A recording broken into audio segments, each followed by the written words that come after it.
Kill the coverage and then watch how quickly they forget the same issues people said that we cannot neglect. Welcome back, ladies and gentlemen.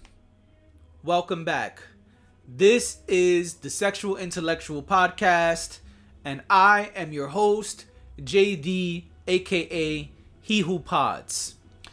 And today, we got a lot to talk about. Too much to talk about, actually.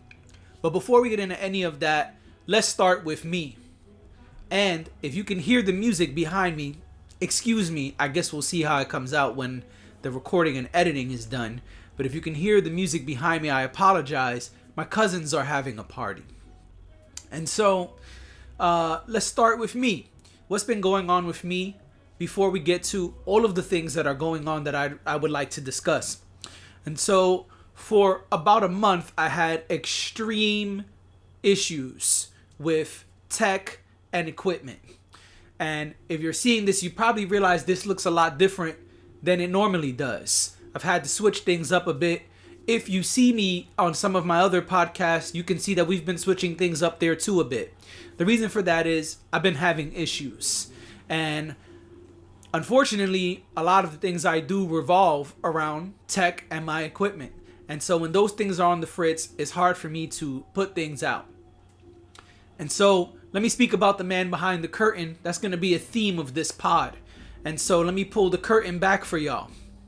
After all that stuff happened with equipment, when I was able to finally get things going again, truly, I kind of lost a bit of my fire. There was so much going on with this war and that war and so many things going on with me personally that I truly felt like maybe I just needed a break from my solo pod. Which is weird because if you know me and you follow me, you saw me doing amp shows and still on my other pods. And it sounds like, man, it should be easy to just go in there and do your 20 minutes. But it wasn't. Between my personal issues and everything that happened with the tech and the equipment and everything going on in the world, truly, I didn't really know what to come up here and say. And it took a minute for me to figure out a few things. One, that I want to keep doing this solo pod while being on so many other pods. Number two, how did I want to do this pod, right? Did I want to continue to do it in the fashion I wanted to do it, or did I want to make some changes since I've been on such a long hiatus? And so there are going to be some changes, which we'll get to in a minute. But I'm here. I'm back. I'm not going anywhere. And I'm going to work to be better. Hopefully now that I have a new system, sort of, I can begin cranking things out again. And so for a while this may look like this. Maybe things will change again. Who knows? The one thing about life that's for certain is things will always change. Change is the only certainty in life. I mean, besides, death and taxes, right? So we're going to do a few things here. I'm going to introduce things a little differently starting today. Excuse me. Starting today, we're going to have some different segments, okay? And I'll introduce them as they come along. And so, I guess, let's get into our favorite segment, my favorite segment. Actually, no. Let's just keep it real. There's a burning hot topic because the world is burning all around us. And perhaps it's not burning right outside your door. If it was burning, I don't think my cousins will be having a party across the street. But the world is in flames in multiple places. And one of the places that has been a huge topic all over the globe for the past couple of weeks is the Middle East, right? The things going on in Israel and Palestine. And so I know people have asked me, am I going to discuss it? I know people are probably looking for me to discuss it, and I will. And so here's what I would like to say, a few things. Number one, there are some people who think that this is a new war, that this is a new, what's the word I want to use? Not battle, conflict. There are people who think this is a new conflict. It's not. This conflict has existed pretty much since these two places existed. And I'm not going to weigh in on my opinion on the things going on that land. What I will say is a few things. If you think this is a new conflict, I encourage you, I implore you to go online and do real research. Because this conflict is not new. It did not start a month ago. It did not start a year ago. It did not start a decade ago. It has been going on far longer than that. So I implore you to go online and do your research. Okay? The History Channel put out a video. I think it was an episode, and it's available on YouTube. They have not paid me. They have not paid me. This is not a sponsorship, but if you want information that has nothing to do with the news, that has nothing to do with opinions, the History Channel put out something like 5 years ago about the beginning of this conflict. It popped up on my YouTube recommendations when the conflict got to the point where everyone was speaking about it a couple weeks ago. But it is a video that happened 5 years ago, that was released 5 years ago on the History Channel's YouTube. Also, it's not hard to find information if you want just the facts. If you go and look things up, it's easy to search, when did this conflict start? How did this conflict start? As opposed to the opinions of podcasters, the opinions of news companies, the opinions of mainstream media. Because the fact is, most places today are not simply reporting the facts. There's not really a quote-unquote fair and balanced news source today. And some people may argue that there are. Cool. But overwhelmingly, what we see are opinion pieces and political commentary. And that's why I'm saying I implore you to go and do your own research.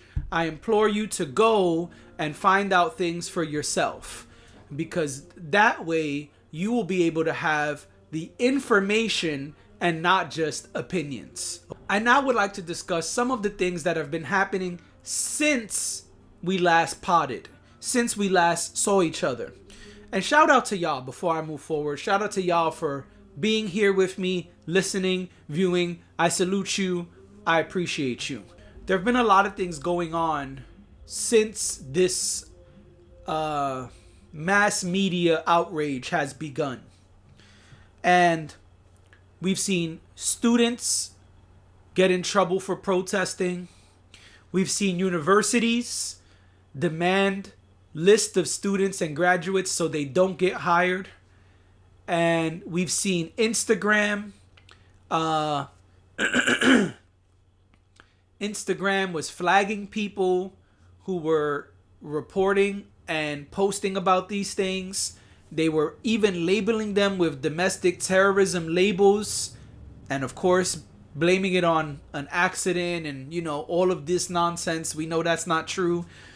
And now there's a new thing happening where TikTok is not only threatening to take down your post when you post about these things, they are taking down your post even if it's fact-based. And they're also saying they are threatening to close your account, suspend your account if you continue to post about the conflict.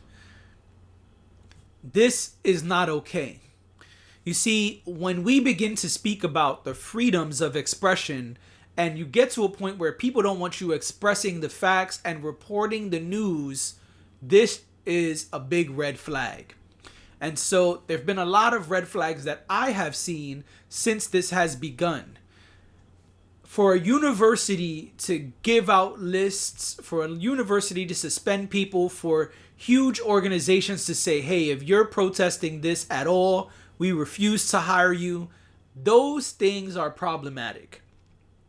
This is not my opinion. This is a fact. This is a problem. This is not how this nation was set up to run. And so if this is happening today, this is a problem. You should be aware of it. And that is something that you should also keep an eye on. Because when we get to a point where you can't speak out or speak freely, then we are in a dangerous place. Because that means many of the things that were fought for at the inception of this nation are on the line, right? We're getting to a point where perhaps they may not exist anymore. And that is not something that we want. That's not a place that we should want to get to. Sorry, my voice is a little weird today. I'm not sure why. When we get to a point where people are basically being doxxed, their information is being leaked, and platforms are threatening to shut down your account, this is really murky water. Because what I'm saying basically is this is going against the very principles and fabric that this nation was founded on. First Amendment rights are important. I'm not saying hate speech. I'm not saying death threats. Those are a totally different ballgame. That's not what I'm talking about. But when you're saying someone cannot post an educational video, when someone cannot simply say, I think this is wrong, that is a problem. Those are not the things that our nation was founded on. Those are not the things that should be happening today. Especially when so many conflicts and problems are going on around the world. Because believe it or not, ladies and gentlemen, it's not just Israel and Palestine that are having problems. It's not just body counts and death counts on large numbers there. It's happening in many places around the world, not just the places the mainstream media are talking about. I know that Israel and Palestine is all over the mainstream media. I know that Ukraine and Russia is all over the mainstream media. But these are not the only places where mass death tolls are happening.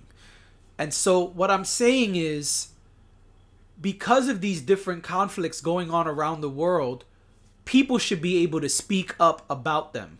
Whether that's from an educational place like I'm trying to do, or whether that's someone simply saying, I think this is wrong. That is part of society today. This is not back in the days when you couldn't speak out and there were no platforms. If everyone is supposed to have a platform, we have to also allow people to speak freely. And so that's what I'm going to say about the conflict and about the way things are happening. The next thing I want to say is be clear about what is happening. Who the United States is backing in each conflict is pretty clear. Yes, there are conversations happening about allies, about peace, and about reducing death and increasing aid. But when you look at the numbers, when you look at the amount of money, when you look at the amount of aid, when you look at the amount of conversations happening that we know about, because there's a lot of stuff happening, again, behind the curtain. The people behind the curtain, the people in the background, or as they like to say, Big Brother, they are making moves. And we don't know all of them, but look at the ones we do know about. When we speak about relief packages, when we speak about aid packages, when we speak about the military aid, when we speak about sending weapons, these are the things that will give you insight into who we are truly backing. We may not say, hey, we are at war against blank. We have not said that as of yet. But there are clear indicators of who we are backing in these conflicts. Again, conflicts with an S. There are multiple conflicts going on. There is more war and destruction happening than just the places that are the conversation of the month. And so if you pay attention, you will see pretty clearly with your eyes what it is that's happening. Because there are articles being written, there are press conferences happening. There are documents being put out that are available to the public that tell you where we are sending money, weapons, etc. Okay? Please pay attention to those things because they are happening in real time and they are available to the public. Okay? So that's where I'm going to go with that. Let's move on. So I know we normally do politics as usual. We will. And I know that took up a long part of this pod. But don't worry, I've got plenty more for you. I just wanted to get that out the way first. Because people have asked me, am I going to speak about it? I see it all over the internet. And, you know, it is something that is everywhere right now. So I just wanted to discuss that kind of burning hot topic first before we get into the other things I'd like to discuss. And so, y'all know the theme of this pod is basically information-based, educational-based. I try to do less of my opinion and more of information sharing. And so, I think a new way to do that is kind of to just share some headlines with you guys or give you guys some homework, so to speak.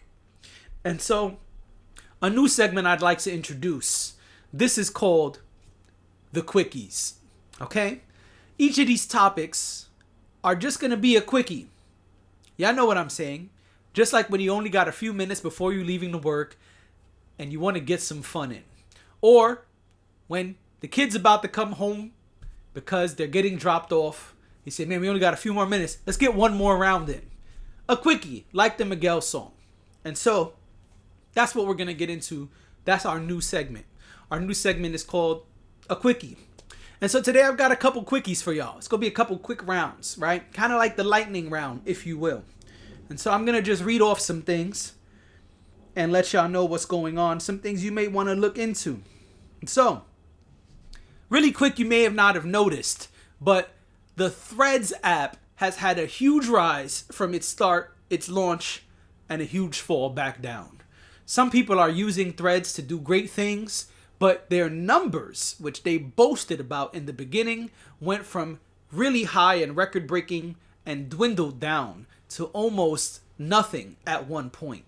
Today, I think they've kind of leveled out at where Threads will remain. But you can see that Threads has been integrated into Instagram, and they're trying to get a bigger push for Threads. The reason for that is Threads is not doing as well as it did at its early launch. It has not replaced Twitter. A lot of the people said they would leave Twitter. They didn't. Don't believe the hype.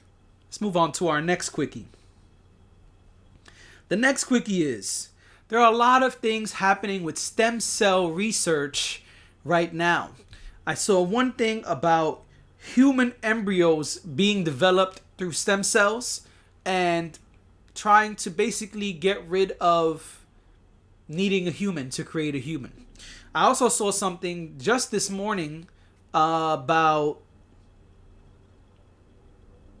using stem cells to cure diseases. And one of them is on the Wall Street Journal. It's saying that they are about to get FDA approval. And so lots of interesting things are happening with stem cells and altering cells in ways to cure different things. And so the one this morning was about sickle cell. And so they're trying to use science to get rid of sickle cell, heal sickle cell, get rid of it moving forward. Very interesting stuff happening on the science end of things. All right, let's move on to our next quickie. I'm telling y'all, these topics, they just real quick. Just a quick bang, bang, thanks. That's it. How they used to say, wham, bam, thank you, ma'am. All right, my next quickie is 3M.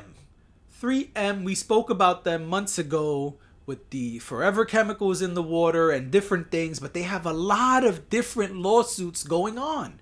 There's a lot of different settlements coming from 3M. They got to pay a lot of people. A lot of different things are going on. Y'all might want to check that out. You might even be eligible for some of it. It's a wide range of things that 3M does, has been messing up on, and has to pay people for. Let's go to our next one. What else we got? This one, you probably noticed already, but I'm going to say an opinion just for one here.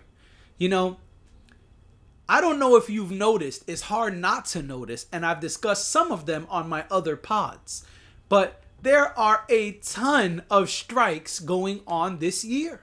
2023 is like the year of the strike. And I gotta be honest, I love that shit. I love that people are saying, no, we will not continue to allow these employers and these industries to just smack us around. We have rights, we are people, and we will demand better wages, healthcare, etc. I like it. I like the stop of work to get better things going for you, your family, your industry, your workers. I love it.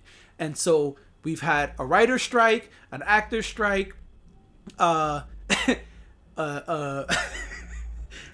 man, a Waffle House strike, Starbucks strike early in the year, Amazon strike at one point.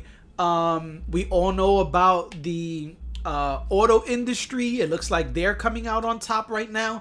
Listen, regardless how you feel about what they signed on or what contract they re-signed for or whatever happened during that time of negotiations, I just think this is like uncanny. Like I have never been during my time, I've never seen this many strikes across this many industries. Excuse me.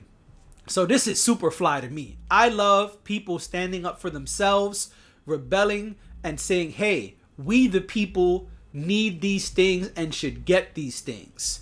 I love it. I'm very happy to see it. I just wanted to express that. We can move on.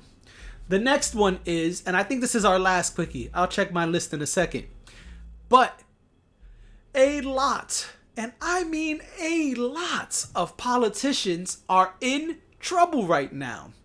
I'm not even talking about Trump and all of the things going on with him and his cohorts, if you will, but there are a lot of different level politicians. I mean, it's a wide range of politicians that are under investigation, getting fined, getting in trouble, threats of getting jail time. Wow. This is wild. Again, I'm a little excited about it. I gotta be honest. I know I don't normally say too much about my opinion here, but man, this is exciting stuff because it always seems like the little guy gets smacked around while corporations and politicians are able to do whatever the hell they want. And it finally seems like these things are starting to change. Maybe I'm wrong. Maybe I'm too hopeful. I don't know. But what I do know is this is really happening. If you go and look it up, there are a lot of politicians who are in trouble of some sort. Some are just getting fined. Some have had to step down. You know, there's all type of different stuff going on. And some people, there's even jail time. There's even the possibility of jail time. Crazy times we're living in. And I just thought that was worth sharing as a rebel, as a person who pays attention to politics, as a sexual intellectual.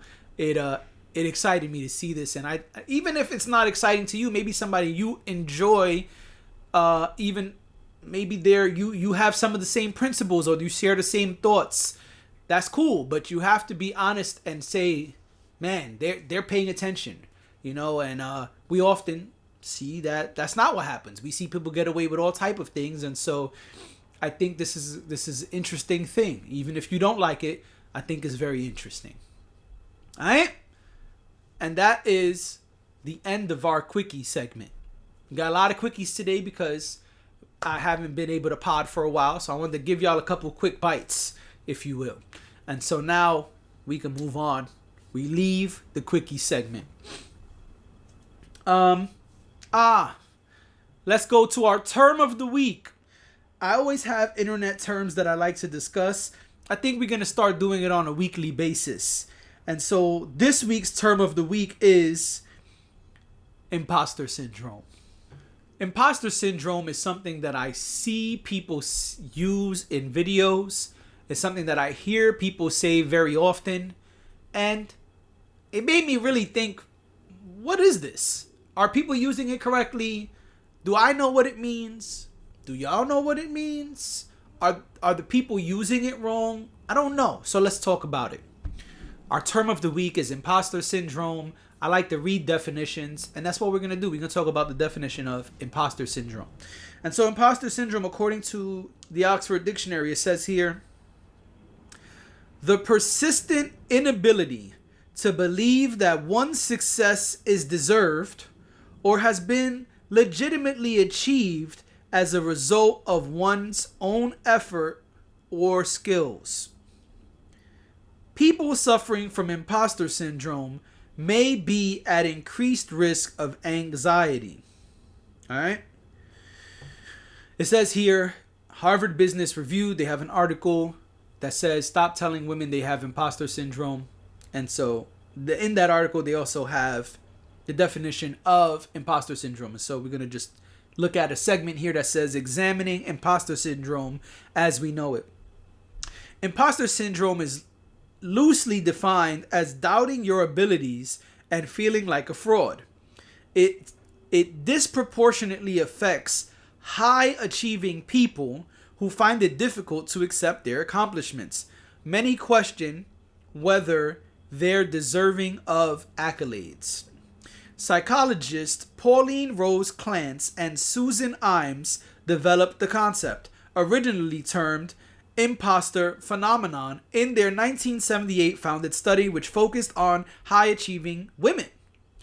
They posited that despite outstanding academic and professional accomplishments, women who experience the imposter phenomenon persist in believing that they are really not bright and have fooled anyone who thinks otherwise. Their findings spurred decades of thought leadership programs, initiatives to address imposter syndrome in women. And of course, let's go to Merriam-Webster just so we can have a third and final source here for what the definition of imposter syndrome is. Okay? It says here, a psychological condition that is characterized by persistent doubt concerning one's abilities or accomplishments, accompanied by the fear of being exposed as a fraud despite evidence of one's ongoing success. And so they added a little piece there that the other ones kind of didn't add. I think that's interesting. That's also why I like to use multiple sources with anything that I do. Kind of a checks and balance system. So this is more about self-doubt than anything else. And I think it's interesting because people often say, I have imposter syndrome. You have imposter syndrome. You're being a copycat. That's imposter syndrome. I think, as always, there's a mixed crowd of people using the term. There are people using it correctly, people using it incorrectly, and people just trying to use the trendy term. And so, I have no opinion. I just thought that this was something that was said a lot, used a lot, and maybe we should just share the definition for those who may or may not know. And so that is our term of the week, imposter syndrome. All right, ladies and gentlemen, it's time for my favorite part of the show, politics as usual. Hit the drop.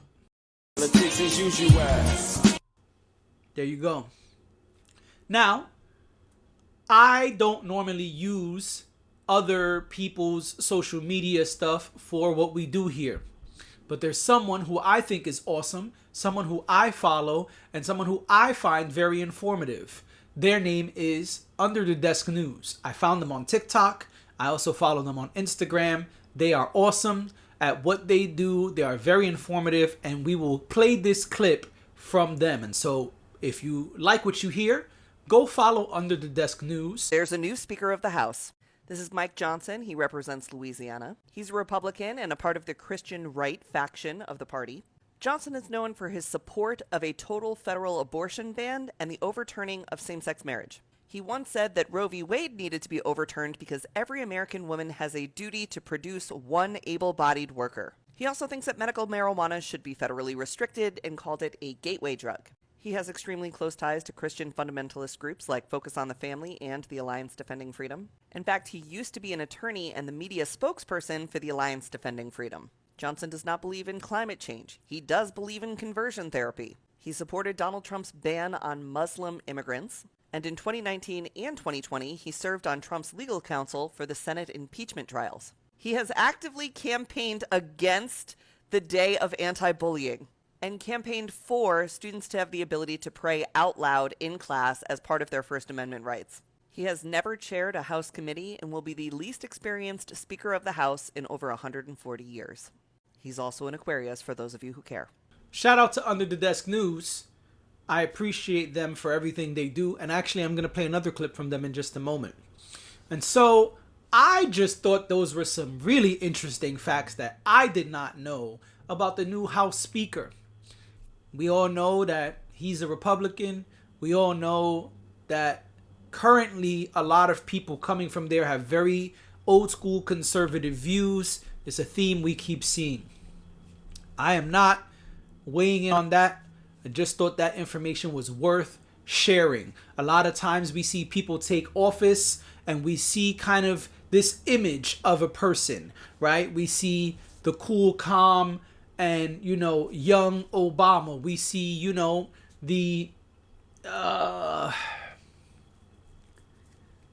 the media darling and the polarizing person that is Donald Trump. We see all of these different images of a person, but a lot of times we don't really know their policy. We don't really know what they support politically. We don't really know what their agenda is.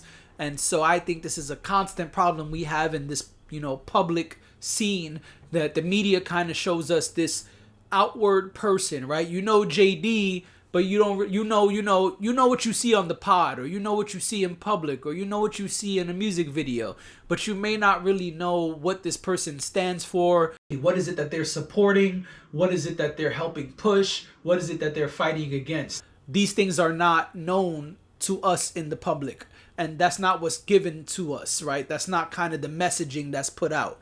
And so anytime we could kind of go behind the curtain, I tell you, that's the theme of this episode. Anytime we could see the man or woman behind the curtain, I think it's important that we do take a little look into that, right? We take a glimpse into what's really going on with this politician. And so that's why I wanted to play this awesome clip. Some of those things are not surprising to me, but that last part, not about him being an Aquarius, but that last part about him being the most inexperienced House Speaker, wow, that really says a lot. Especially when you think about how long it took them to get a new House Speaker after taking away the last one, or having the last one step down, however you want to word it. I think it's really interesting that that's who kind of stepped up and who got the votes, because a lot of people actually tried. There were quite a few names that were thrown into the hat for the new House Speaker. And now we're going to get into our last segment, usually my second favorite segment, whatever, it's always fun for me, and that is our sex talk segment. And so I'm going back to Under the Desk News. In things I did not think I would ever say, the Speaker of the House wants to ban butt sex? This man here, Mike Johnson thinks so much about banning sodomy that since the early 2000s, he has either litigated or wrote amicus briefs about how important it is to ban consensual sodomy. And for folks out there who are like, good, sodomy is not just defined by anal sex, but rather also oral sex. This man with his full chest says there is no right to sodomy in the Constitution. Yo, once again, shout out to Under the Desk News. We appreciate you and everything that you do. If you don't already, I suggest you go follow Under the Desk News. They're on all the social media platforms. Very informative. Thank you for that. Now, let's get into it, folks. I don't know what is the problem. I mean, this is what's really weird to me, right? Everyone has their hard limits, and there's nothing wrong with that. But people should be able to set their own boundaries. Their boundaries should be respected. That's never a question in my book. When someone sets a sexual boundary, it must be respected. Regardless what that hard limit is, partners need to respect those boundaries. But what a person does consensually is really nobody's business. It's not. It doesn't matter what I like or don't like. What is the problem with oral and... I don't understand what the issue is. If you have a strict view of anything regarding anal, that's fine. That is your right as a citizen, but it's also everyone else's right as a citizen to do whatever they want with their back door. If someone enjoys backdoor play, that is okay. It is consensual, and that makes it okay. Now, if it's unconsensual, there are laws in place, and there are people who should be tried for whatever criminal act they have done. Violations are violations. But banning something that is consensual makes zero sense to me. I don't understand what the problem is. It's really weird to me when anyone tries to outwardly project and enforce their views on others, especially in the bedroom. Whatever a person does in their bedroom, it is a private space. What we do with the lights off and the door closed, or the lights on and the cameras on, is our business, not yours, Mike. Mike, you got to mind your motherfucking business, player. I don't care what you are, House Speaker, Republican, Christian, that matters none. What happens in your bedroom is none of my business. What happens in everyone else's bedroom is none of your business. Stay out of people's business.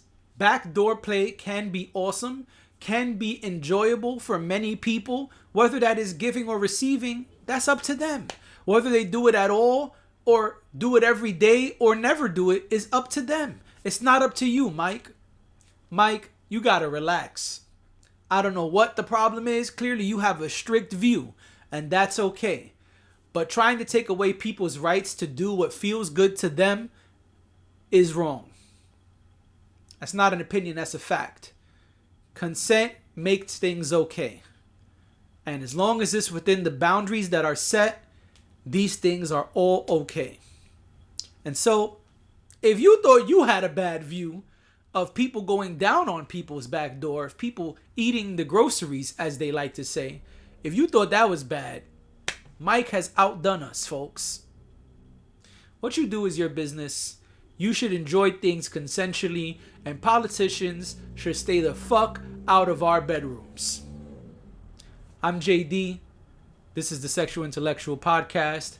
I'll see y'all again real soon.